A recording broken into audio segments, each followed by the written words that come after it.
চলে যাব এখান থেকে, কেউ থাকবে না।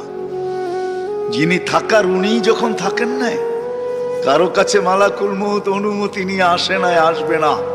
শুধু একজন মুহাম্মদুর রাসূলুল্লাহ সাল্লাল্লাহু আলাইহি ওয়াসাল্লামের কাছে মালাকুল মউত যখন আসছেন, তো আল্লাহ বলছে বন্ধুর কাছে অনুমতি নিয়ে ঢুকবে, অনুমতি দিলে ঢুকবে, নাইলে ফিরে আসবে। বন্ধু আমার, খবর তার অনুমতি ছাড়া যায় গর্জায় ঢুকা যাবে না। আমাদের কারো কাছে অনুমতি নিয়ে আসবে না, ওনার কাছে অনুমতি নিয়ে গেছেন। তারপরও বলছে শোনো, ঢুকার অনুমতি দিলেই কিন্তু হাত রাইখা দিবা না, আবার অনুমতি নিবা, রাখবা কি রাখবা না। বন্ধু যদি হা বলে তো রাইখো, যদি না বলে তো চলে আসো। কেননা বন্ধু আমার। কার বন্ধু?